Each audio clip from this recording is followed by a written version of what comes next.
Well, hello everyone. Welcome to 818 Startups Virtual Edition. My name is Rachel Espiritu. I'm the director at Toolbox LA. So excited. We have a special guest with us sharing today. He's going to share in his experience, and I'd like to introduce Ravi. Thanks, Rachel. I'm pleased to be here and run through psychosthetics. I speak fairly quickly because we have a number of slides. I'm here actually in the RKS Design studio, so you might hear some background noise. This is a working studio, so let's get into it. So psychosthetics is the methodology I created coming out of Xerox in the late 70s. Working with psychologists there, I developed my own methodology. And in 1982, a couple of years after I started the firm, I said, I want to have an underpinning for this firm that's human-centric. So the underpinning, which I wrote then, which still stands today, is that it's not how you feel about the design of the experience, it's how it makes you feel about yourself. So it's all about being people-centric. And what I'll show is a methodology and examples of how you do that in general terms, and then point everyone to additional materials that are available where you can really dive deeply into what psychosthetics is and why we call it an advanced form of design thinking. It actually came out in the early 90s and then continued to be developed over the decades. So with the underpinning, we said in 82, we said, how do we really approach a design and how do we do design work that resonates with people, that empowers people, that actualizes people. Of course, innovation is center to what we do. A lot of disruptive innovation. And we always point out that it's a buzzword, but not for us, that we actually have a recipe for it. The recipe is psychosthetics. Oh, sorry, my screen has frozen, thanks to Zoom. There we go. And so psychosthetics, I won't be reading slides to you, but psychosthetics is really a new language. It's a shared language. It's very interesting to see how well it works. And we need to work with all kinds of people in our world. So having a visual language has become key and critical. And it's important to point out that that visual language also allows you to recall things you might not otherwise recall. So psychosthetics is based in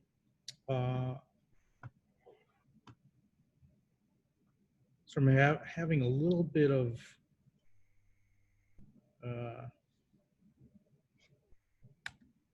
there we go. A little bit of slide skipping around.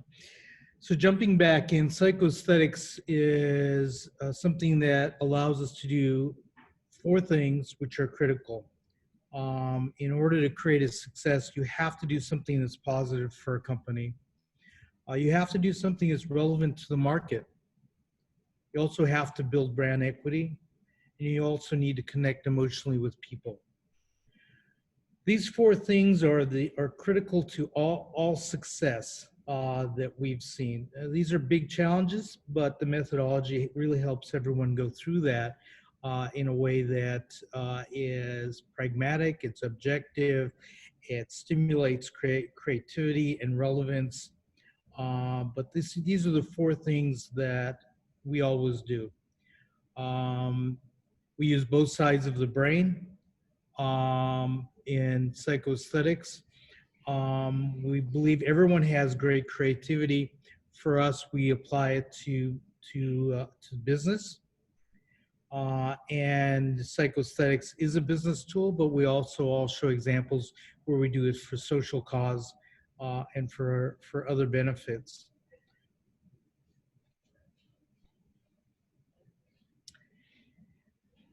It's also about people, and it's about people from all over the world. Uh, and if we think about what does it take to understand people in other parts of the world, we've been to research people in Africa, South America, all through Asia, all through Europe, and all through North America and into Mexico. And it's understanding people in a way that you have to be able to capture what are their aspirations, what are their challenges, what are their need states. How do you do that? And if you can do that by visiting people in rural India to look at how they do laundry, how do you bring that back to a team? How do you share that with a team? And that's part of what's so critical about psychosthetics, is that it's based in understanding people, but also connecting with people. It's not just pulled out of your own imagination or your own experiences. It has to be based in some level of actual research.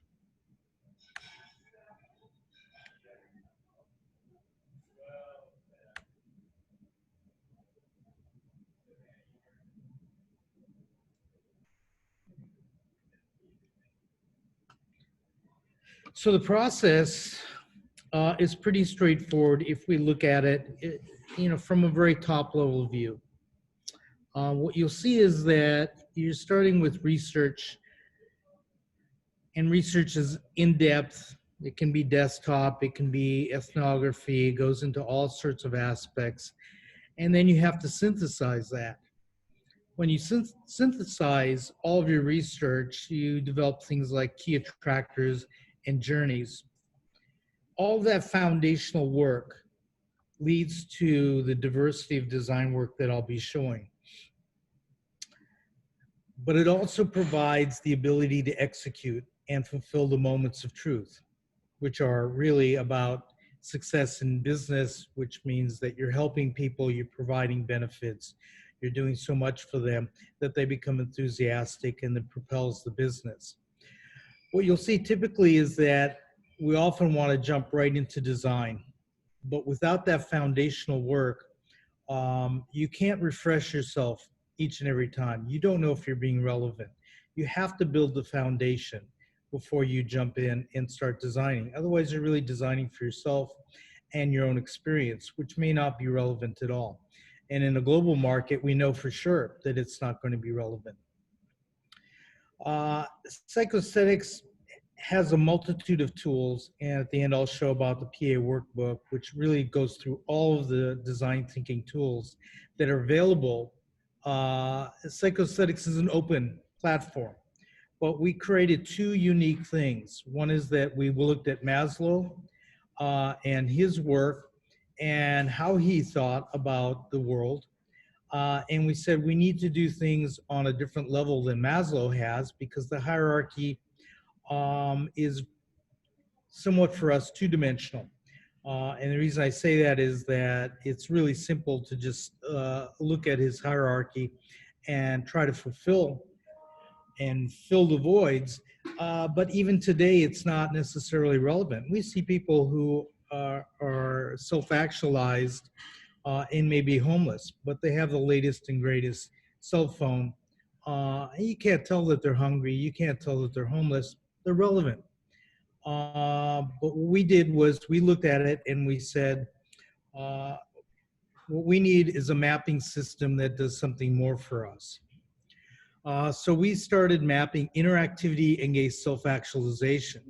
What's interesting is this is a universal map that we use each and every time. Those crosshairs are relevant to everything we do. So we also identified 4 quadrants: a basic, a versatile, artistic, and a rich quadrant. Each one of these quadrants can be rich. To help explain it, we like to use 4 examples. So a paper clip, a skip loader, the Mona Lisa, and a sports car. This is just simply examples to help explain where we are. So if we look at low interactivity and low self-actualization, a paperclip is a great example. Think about it, you use it, you pick it up, you put it put it on the paper. It's somewhat mindless. So that represents the extreme of low interactivity and low self-actualization. If we say what is high interactivity and low self-actualization, which represents the versatile quadrant as opposed to the basic quadrant, we say a skip loader is a great example. It's eyes, ears, hands, feet. It's very interactive, but it's not something you dream about when you go home at night. Um, it's just there as a very interactive tool. If we go back and say, here's the artistic quadrant, and what is something that has low interactivity but high self-actualization, the Mona Lisa is a great example. You have to go to Paris. You've got to wait in line to buy a ticket. You've got to wait in line to get into the Louvre. They don't put the Mona Lisa at the front. You probably have to go past, from what I remember, it must have been 100 incredible works of art. And then you get in line again to see the Mona Lisa. Uh, she's only 11 by 14 inches behind glass. You're 10 feet behind rope. There's a guard and there's people behind you. But I can remember it like it was yesterday, and it's got to be 40 years ago. You don't get to interact with it. You don't get to touch it. You don't get to walk up even close to it. But you remember it the rest of your life. It's self-actualizing in that way. And it's dynamic empowerment in that you feel that you've accomplished something and you've seen something that's rare in this world and you feel good about yourself. So the artistic quadrant is represented by that. The enriched quadrant is where high interactivity and high self-actualization occurs. We say, for example, the sports car might be a good example. It's eyes, ears, hands, feet. It's the color of the car. It's the smell of the leather. It's the feeling that it creates when you drive it. And it takes you to a different level. We happen to be around the corner from a Ferrari dealership, and you see these beautiful works of art. And you can only imagine what it's like for someone to buy one of those for the first time. Now, if we want to look deeper and understand how it works, we can say, let's look at phones in the United States. If we look at the lower left is a basic phone we get for free. Most of us bypass it. In the upper right could be the latest iPhone 11, or I don't know, 12's out. I'm still on a 10. But we pay now $1,000 plus for these phones, and they take us to a different place. The basic phone lower left gets the job done, but the one upper right changes who we are. And that's so important about that enriched quadrant. And in fact, today, if we look at where things are going, as opposed to a few years ago, things are actually now moving to the artistic quadrant, where the interactivity is becoming simpler and simpler and voice activation is becoming more important. It's very interesting changes, and that's part of what we think is a byproduct of technology overload. Now, if we change the audience, because psychoaesthetics is based on people, and we look at this person that my wife and I met in Africa. We went there with the World Bicycle Relief. We built bicycles for girls in villages that gave them transportation to get to school and for family events. And we met this person who delivers coal and hay on his bicycle. And we said, okay, here's a person who has their own self-esteem. They have a job. We went to their house. It's a mud hut with a straw roof, with a corrugated metal door, with a bicycle lock that chains up the door to lock it. There's no electricity. There's no natural gas. There's no kitchen. There's no facilities. There's pretty much none of the things that we enjoy in life. But if we say, what would that basic phone do for that person? It changes their life, and in fact does change their life in the rest of the world. And to design the next iPhone 11 that cost $1,000 would be so irrelevant. So psychoaesthetic maps based on people and shows the relevance to their life. This phone now gives them a radio, might watch a movie on it, has connection with all of his friends and family, his bank account, the weather, an address, everything changes based on this basic phone. So it's very important that as we've studied people, that we map people. The other unique tool that we believe very strongly in is understanding the journey. Uh, Mapping the journey and understanding people's need states and pain points is great, but what really motivates people is uh,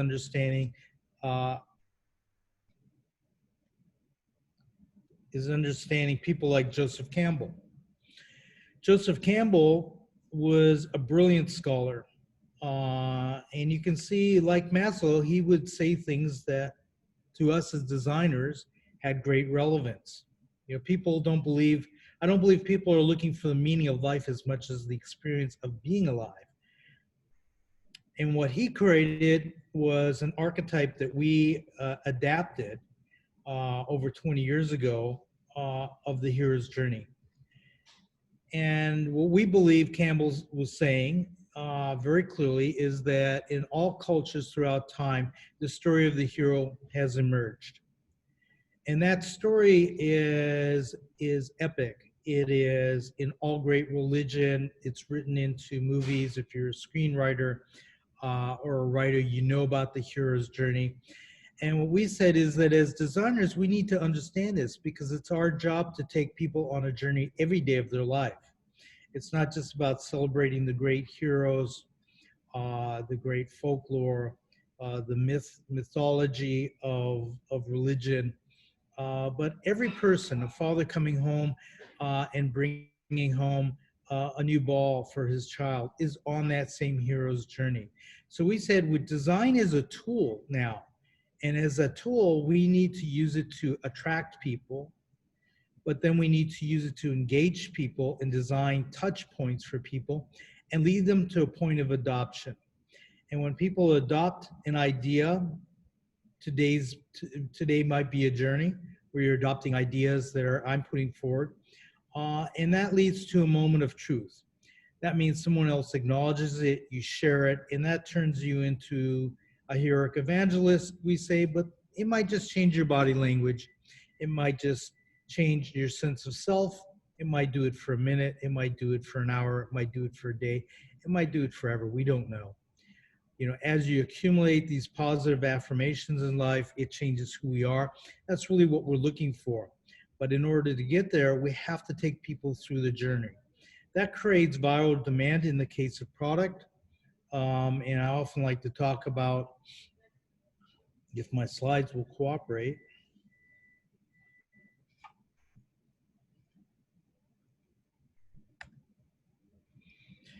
We often like to talk about the Xylus can opener.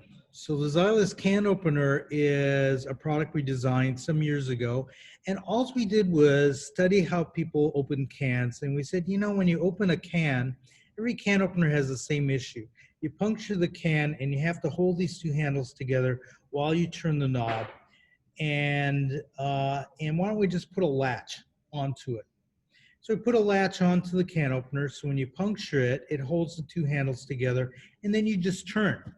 You could watch TV, you could listen to news, you could talk to someone else, but you don't have to worry about losing focus and having a gap where you release the handles and the can didn't puncture all the way through. And it always has shocked me that for a person who doesn't write reviews on Amazon, that I captured this today, we're approaching 14,000 reviews of a $15 can opener.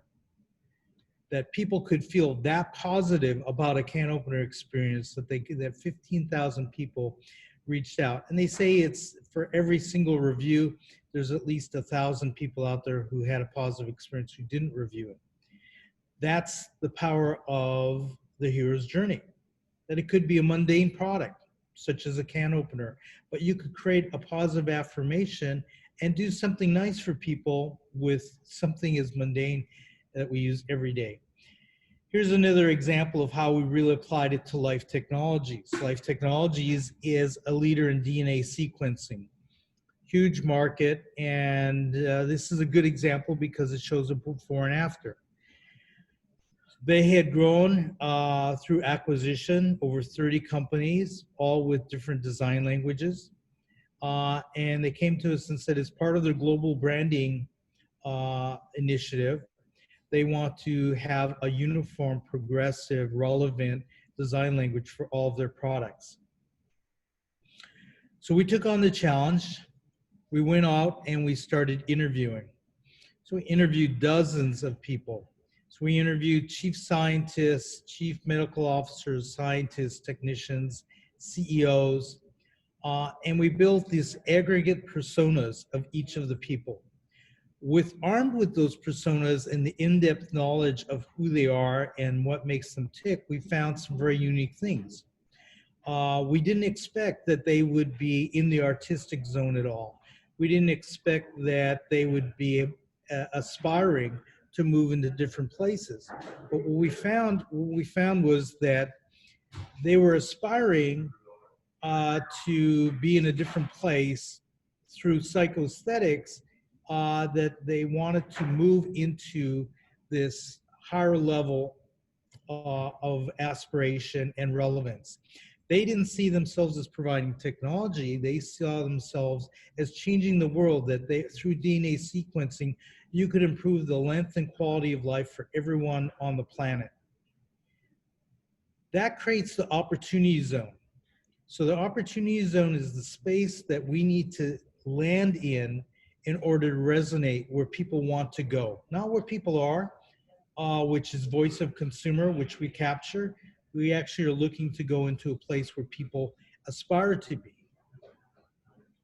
We looked at the competitive brands on the same map and found that their major competitor, Illumina, was actually in the opportunity zone. We mapped everything else and we looked at it and said, how do we move our client who's in the lower right quadrant? AB Applied Biosystems, part of Life Technologies, is our client. How do we move them into the opportunity zone? Illumina already exists there, and because we're dealing with product, what we did is create a new badging system for them. So we simplified down to Life Technologies, and we've created this beautiful low-cost badge that floats the word life in between two pieces of plastic that are clear, and we silkscreen on the back technologies. And that moved them into the zone. The bigger challenge, of course, was that how are we going to address the products? So when we looked at the products,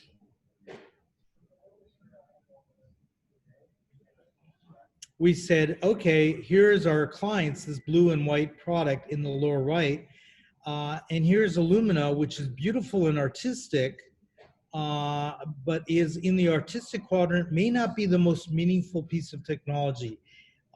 It does look state of the art, but doesn't necessarily say it's the most high-speed, versatile, relevant piece of technology, especially at $500,000.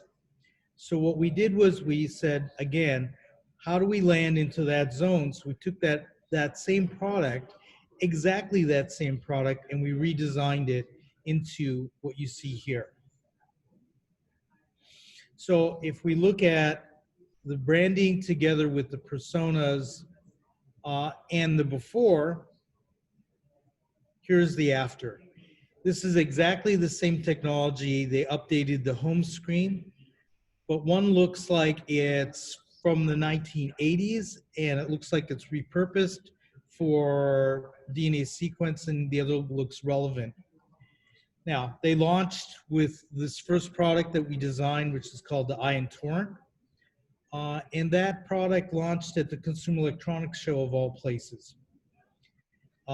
It was a phenomenon. I mean, DNA sequencing was all the buzz of the media. The White House was talking about it. Everyone was all about, here is the future of medical science represented by this product. DNA sequencing can now be used quickly. It can do a test in 2 hours for $1,000 with this device.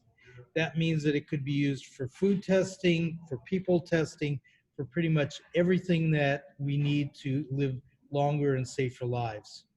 That was part of a global design language. And here are some examples.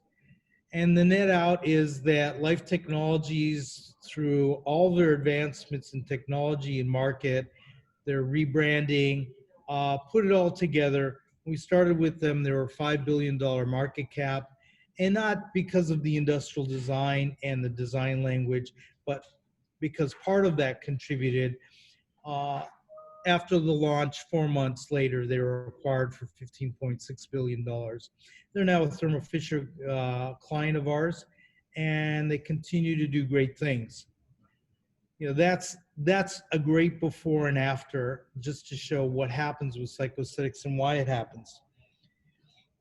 The thing that's important to understand is that we apply it everywhere. We use it for insighting and for UI, UX, and for business strategy and product development. If you go to our website, you can see visual essays that'll take you through how we do things, and we're very open to share that. So, it's great to have theory and to talk in terms of theoretical process. But if you're really great at what you do, then you should be able to show how you've used it over the years and how this type of thinking has affected the world and affected your work. I always like to kind of go back to an early project coming out of Xerox. You can imagine I was doing some of the most advanced technology. We had fax machines, we had Ethernet, we had email, we had laser printers. We pretty much had everything that we have today back in the 70s when I was part of the advanced design team at Xerox. Here I am, 1985, asked to design a talking teddy bear. But understanding people and making a teddy bear that looked like a teddy bear and that suddenly opened its eyes and started telling stories is what made Teddy Ruxpin magical, which is still in production today. You can imagine from 1985 to now that we still continue to see Teddy Ruxpin making children happy. And aside from Barbie, there aren't many other products that have been out that long in the toy industry. Jump from toys, we decided we would look at sustainability and how tone words were ruining the rainforest in South America, and the acres would be cut down to get a few great pieces of wood to make guitars. That the right trees were buried inside of forests, and we looked at it and said, we could do something smarter and better. So we reinvented the electric guitar. And we use sustainable materials and cellulose plastics. It sounds like wood, and aluminum and farm-raised woods. You can do all that. It doesn't mean that that's going to be a great guitar that musicians really want to play. So what you see is that Business Week acknowledged it as the best product design in 2005. You see up there, you see Dave Mason of the band Traffic in his Rock and Roll Hall of Fame induction playing in RKS. And on the right, you see Ronnie Woods of the Rolling Stones playing in RKS on stage in Europe. You don't get to pick who plays your guitar. Musicians like Ronnie Woods will play the best sounding guitar that they love, but that's the level of acknowledgement. We incubated that company. We built thousands of guitars, and they continue to be sold on the market day after day, increasing in value, and they're very sought after. We applied it to MiniMed, who was having a difficult time, that they were losing market share and revenue, and had dropped over 50% in annual revenue, making diabetic pumps that infused through the abdomen insulin so you could simulate your pancreas. We wore these for 4 days, developing the first person perspective. We pumped saline into our bodies, and we wore them 24 hours a day.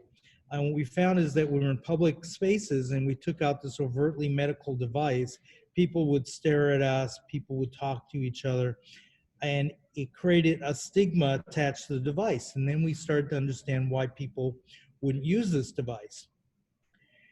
So we took it and we said at the time people used pagers, and we made it look more like a pager. And the adoption just flew. Now we made it translucent blue because we love Swatch watches. And we said there's no reason that this has to be a medical color. Why not make it translucent and make it beautiful? This is before Apple did translucents, but after Swatch had done it, we said that's relevant. The net out was that they came to us, they were down to $30 million in revenue, and 3 years later, they're acquired for $3.7 billion based on their success and the market potential of that success. They had grown to $270 million, but being acquired for $3.7 billion was pretty phenomenal. Other products that we've applied it to, and the reason I'm showing this is because the diversity is phenomenal.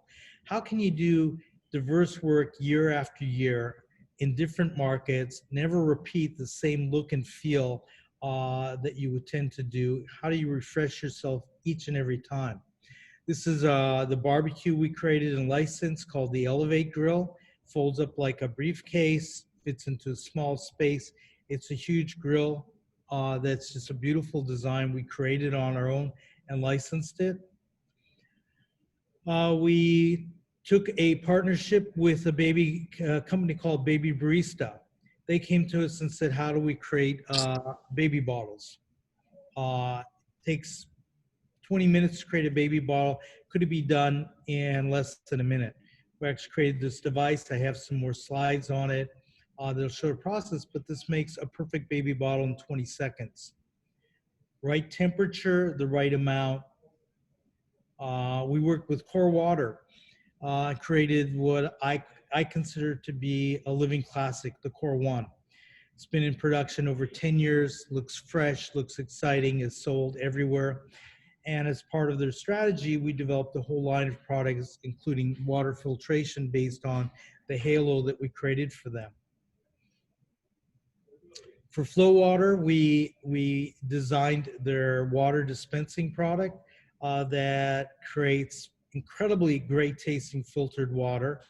We worked with them from when they were a single person to where they partnered up with another person.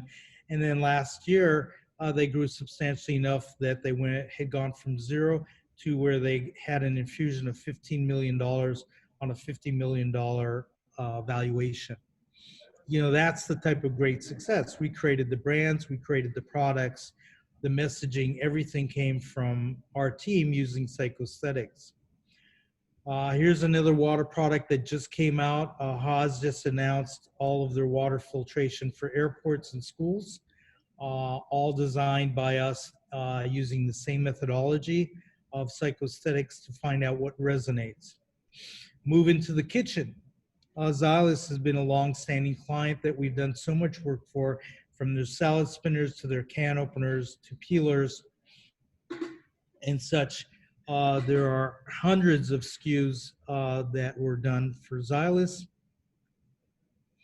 Moving quickly to food preparation work that we've done, creating storage units that you can actually store food in. You can serve food in. How do you look at the whole experience? Right into how do you grow your own herbs and vegetables in an urban environment.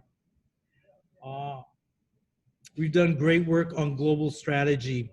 Unilever came to us and said, how do we save water and help 1 billion people in 5 years? Water is the second largest consumer for engaged agriculture. Agriculture is number one. So we looked at creating bucket washes, and we looked at creating wellness products.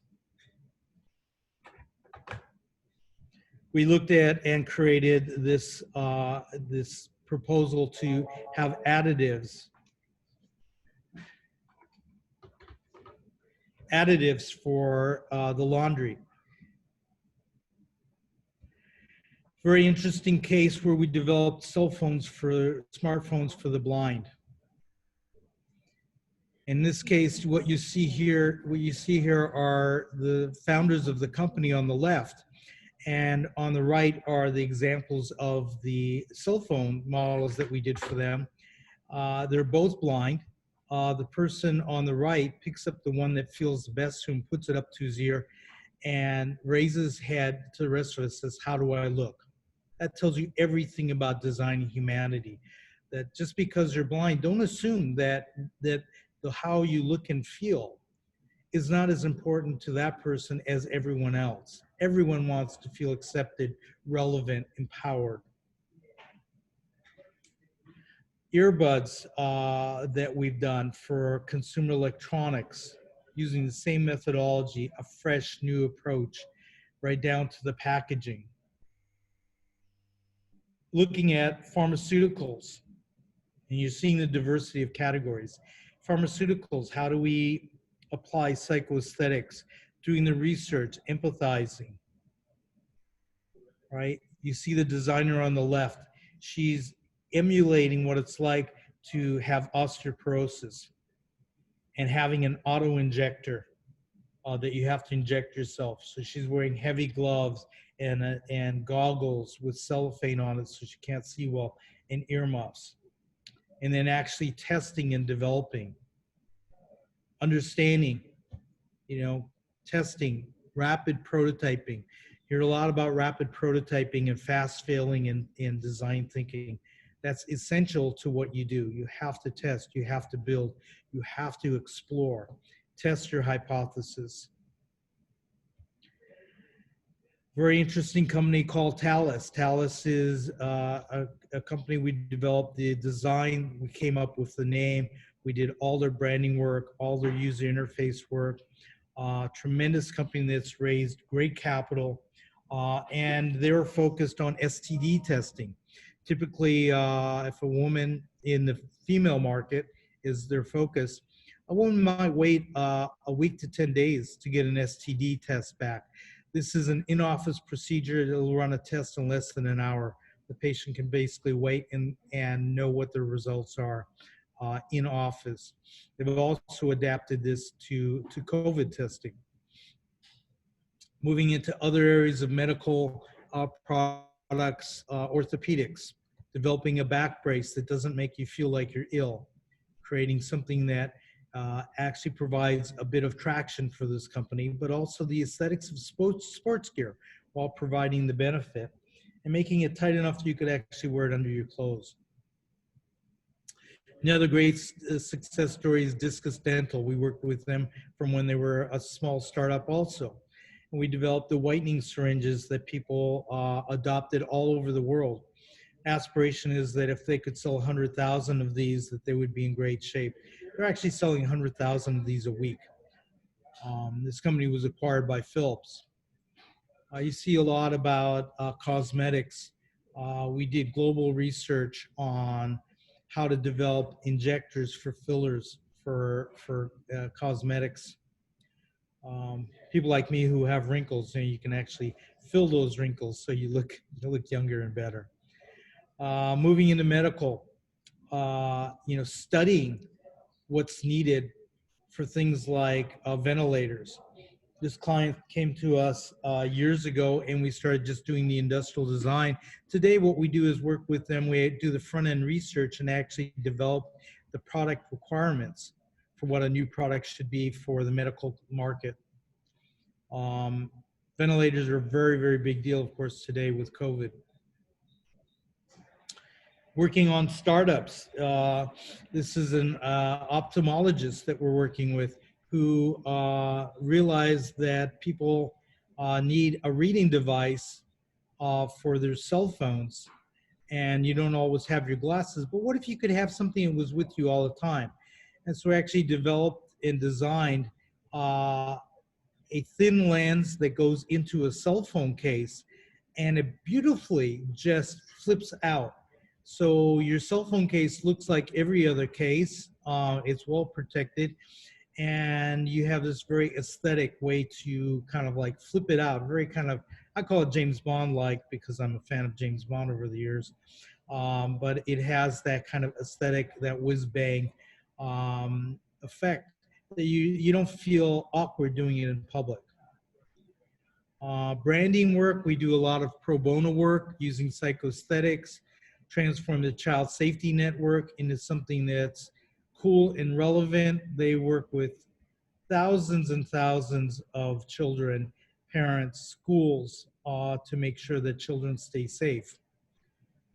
Understanding what that means, how do you connect, developing this icon where the eye has kind of a child uh, look to it, and phenomenal to work with people who are doing good for the world, and we can jump in and do our pro bono work for them.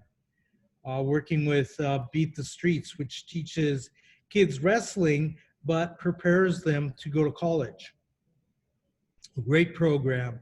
Um, it's across the country, and developing kind of this sports aesthetic for them. Again, another great opportunity to help people. Again, showing the diversity, gaming, developing the new video games for a known market, which is bar top gaming, which is all over the world, and working on a new casino game that actually this has been a huge disruption. Nobody's done anything in decades in this industry. Then on to home gaming. We developed all the GameVice products, their branding. So these clip onto your cell phones and your tablets to turn it into a full gaming experience. These are sold in all the Apple stores. We applied our design thinking methodology, psychosthetics, and said, how can we help people in a country with big problems, just as an experiment? That led us to discovering that student debt was an emerging problem 7 years ago, and then we developed a company called LoanGifting and launched that, which does crowdfunding to help people with student debt, and has a system for employers to help their employees with student debt. So it's a benefits program and it's a crowdfunding program, all focused on getting the almost 50 million people out of what will soon be $2 trillion in debt. So you can see, from small things, from a can opener to $2 trillion in debt and 50 million people, solving it. How do you use that same methodology, right? How do you connect, create, collect? And with that, hopefully I've piqued everyone's interest into showing you that there are things that are available. Predictable Magic is a book on psychosthetics. That's a business book that's available on Amazon. Harvard has published 2 pieces. They have an exercise on psychosthetics that's taught in business schools, which is a great read. And a great process, runs you through. RKS Guitars is a case study on how psychosthetics was used to reinvent the electric guitar. Again, these 2 are available on the Harvard website. Predictable Magic is available on Amazon, and then also available on Amazon and as a free download on the RKS website is a psychosthetics method book. So this is a free download. It'll walk you through all of the methodology through examples of core water, and show you piece by piece how it's done. And with that, that's my presentation about psychosthetics. I hope it was informative. I hope it piques your interest. I hope it leads everyone to doing some incredibly great things. It's simple to use. You don't have to use it as intensely as we do. If you use it at any level, it's bound to bring you to a better place. And it puts a rudder in the water. As George Harrison of the Beatles said, if you don't know where you're going, any road will get you there. That's so true in innovation and design and relevance to the market, that how do you put a rudder in the water? How do you pick a direction? And that it doesn't have to be a perfect map, but having a direction and a roadmap is so much more helpful, and allows for collaboration and conversation, and allows you really to find open market space and white space to enter the market into. Great. Thank you, Ravi, so much.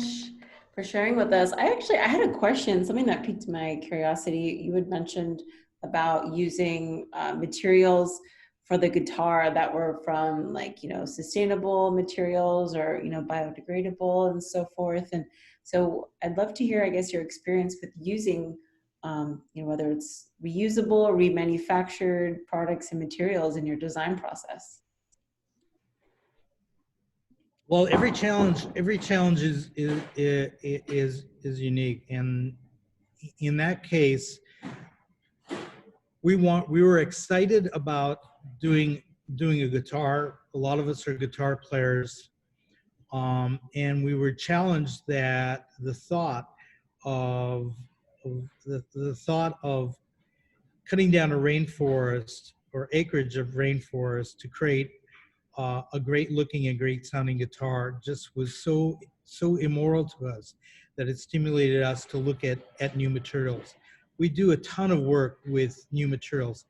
In the case of core water, we had the same challenge with core.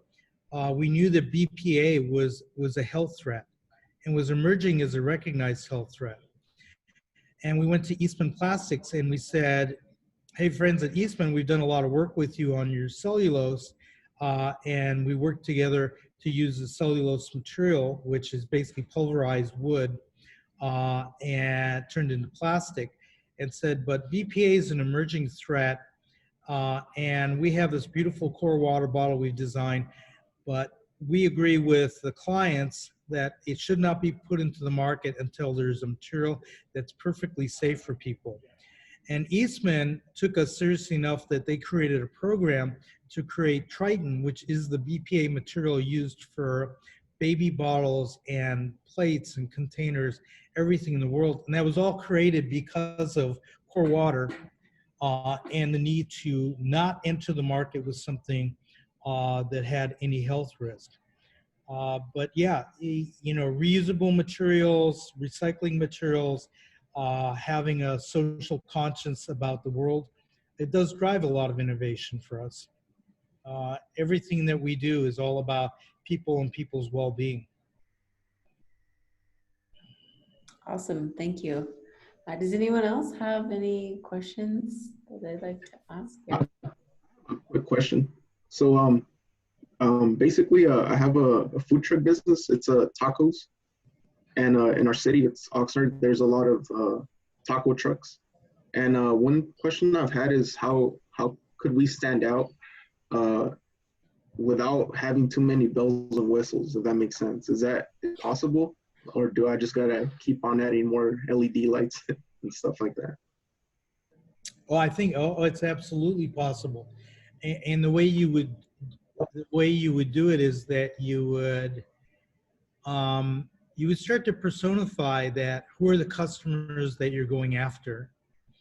And again, on the mapping, you don't have to get it as right as we do, but you'll be surprised that when you start to like create personas, and in the PA book, it'll show you what a persona goes into, what comes out. But even if you do it at a light level and you start to personify your target market and your locations and the branding of the competition, you could create a new kind of, I call it an ethos about your taco stand. If we can do it with a can opener, you can sure do it with the taco stand. And what you'll see, is there's a lot of sameness. People are making micro changes that they're really proud of, but they're not necessarily relevant to the average commuter, or consumer, excuse me. But around the corner from us, we have Badass Tacos, and they, that's kind of a breakout name, right? Place is got a waiting line all the time. So tacos, tacos are just seem to be never ending in the demand for making hip, cool tacos. So there's got to be white space that you can enter into, and you don't have to add bells and whistles. You just kind of, once you put it together, you start brainstorming, and you'll start writing the names and things on the map. You'll come up with something that's differentiated, that's hip, that's cool, that's relevant, and it's memorable, right? They'll have a hook. And that's part of what happens with psychosthetics. The goal would be when somebody says, let's go out for tacos, a little tickler in their brain goes off that says, yeah, let's go to, whatever taco stand or taco truck. And then if you do that right and you deliver on the promise of a great taco, then you've got them, right? That's the moment of truth, is the taste of that taco. Definitely. Thank you. Thank you for the Sure. feedback. If I could jump in, I have a question. So I'm in entrepreneurship education, so everything that I think about is kind of through that lens. And obviously RKS Design over the years has been incredibly successful. But I'm curious, like from your perspective, why does RKS need to exist, and why don't these companies just hire internally to do these roles from your perspective?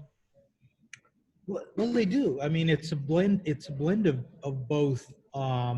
We work with a lot of in-house design teams. We collaborate. We focus around psychosthetics with the in-house teams and ourselves.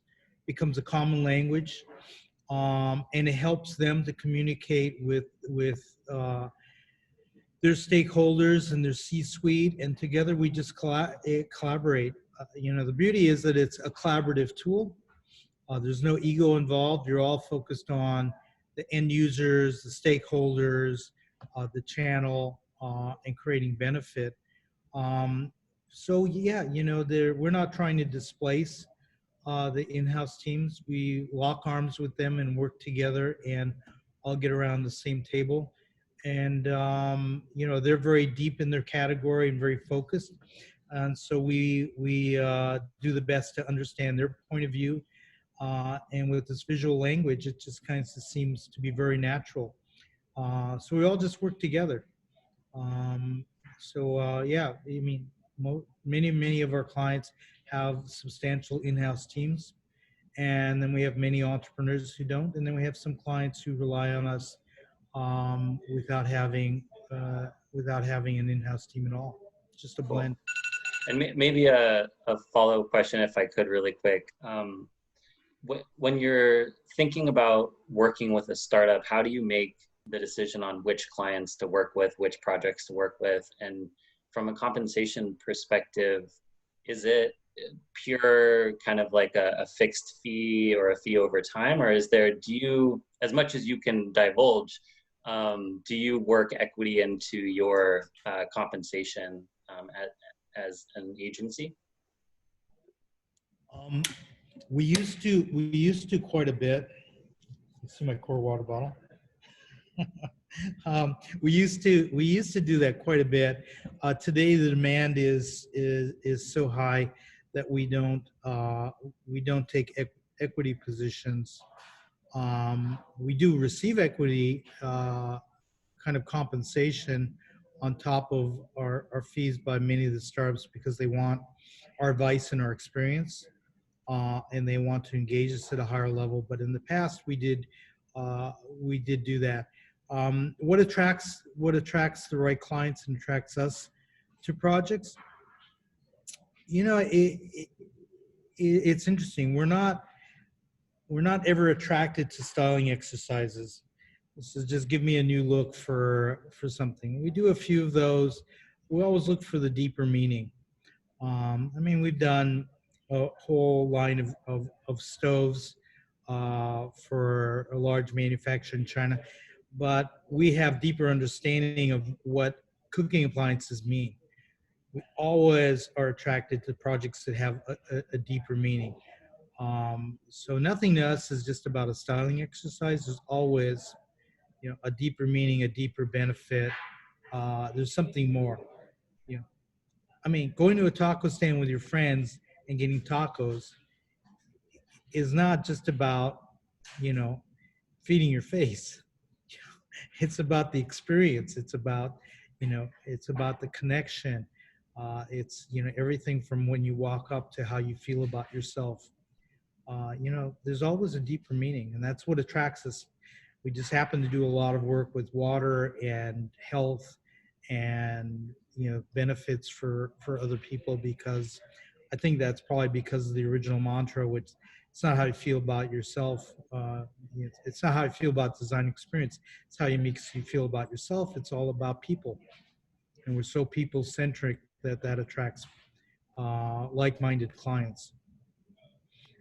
Awesome. Thank you for answering the questions, and also I just want to say thanks for taking the time to be here as well.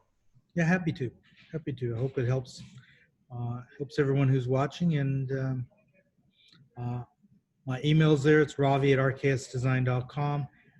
I'm on LinkedIn, and we post a lot. It's a lot of information and a lot of good knowledge. We're happy to share it. Awesome. Thank you so much. Any other last minute questions before we go? I think we're running out of time, but just want to say thank you again, Ravi. It was awesome. My pleasure. All right. All right. Everyone have a good day. Bye-bye. Bye-bye.